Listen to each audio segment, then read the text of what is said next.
Tout le monde garde encore en soi certaines anecdotes lorsque nous étions qu'un élève du premier degré, particulièrement quand nous étions encore sur les bancs de la cantine scolaire durant la pause méridienne.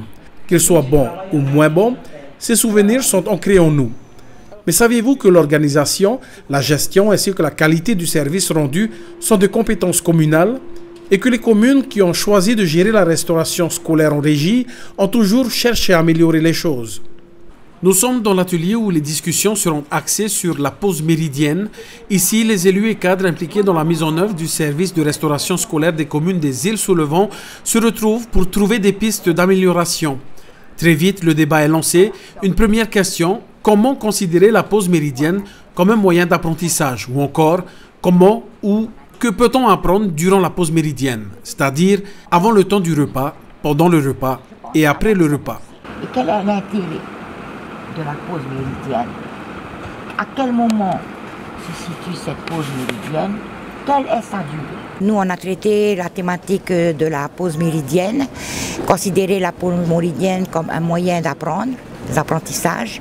Et donc, on a donc, avec le groupe sur la table ronde, remonté toutes les difficultés, enfin, des petites améliorations, hein. Bon, on va dire des améliorations à faire parce que bon, les difficultés, elles sont matérielles, elles sont au niveau humain. Le gros problème, ce qui se passe, c'est que au niveau déjà du personnel, la communication entre communes et agents, par exemple, le problème de nos produits locaux, par exemple.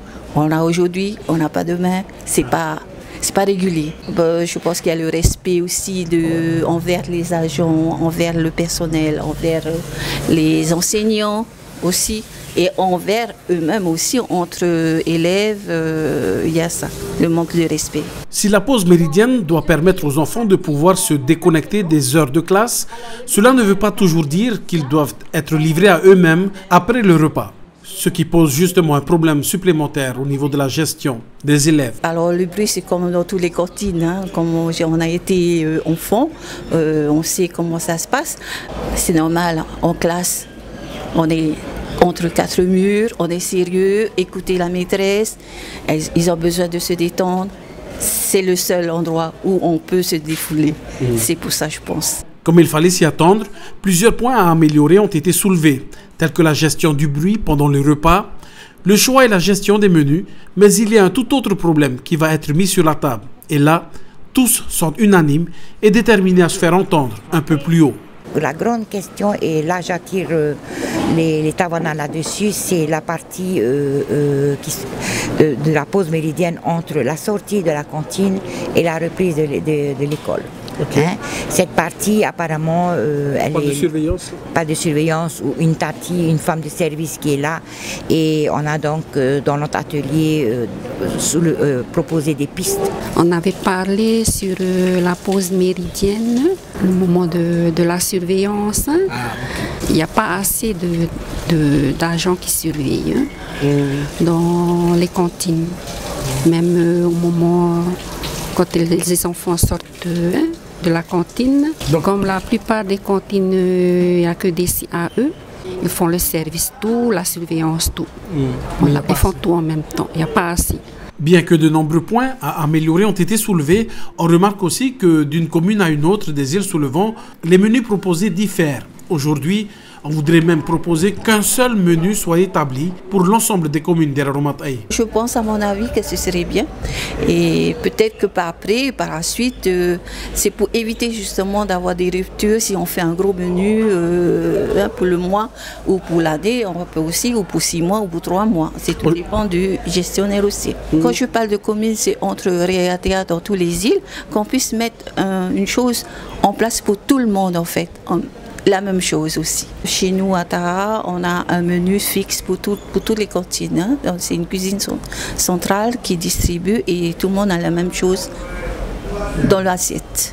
C'est ainsi que l'on souhaite réorganiser et améliorer la restauration scolaire au sein de cet atelier, en profitant de la pause méridienne pour enseigner, transmettre des valeurs qui leur serviront aussi au quotidien. Le service de restauration scolaire favorise-t-il les apprentissages? Oui, par la pause méridienne. hier, notre directeur représentant de l'éducation nous a expliqué le sens de la pause méridienne. Alors comment?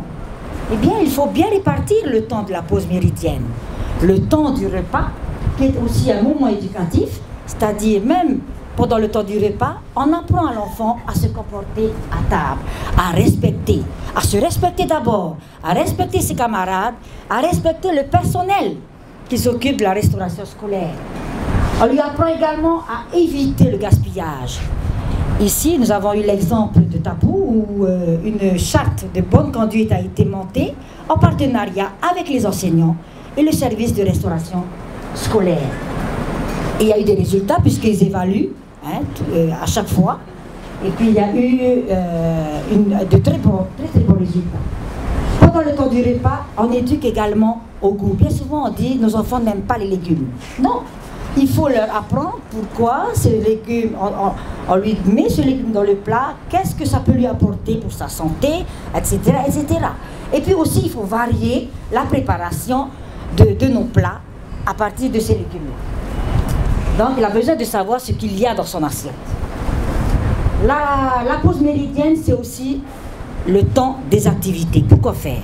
Pour se détendre et pour aussi apprendre. Apprendre comment? Par des jeux, pas de la lecture, pas Tico et Marita vont à l'école, non. La lecture à la bibliothèque, par exemple, la bibliothèque de l'école.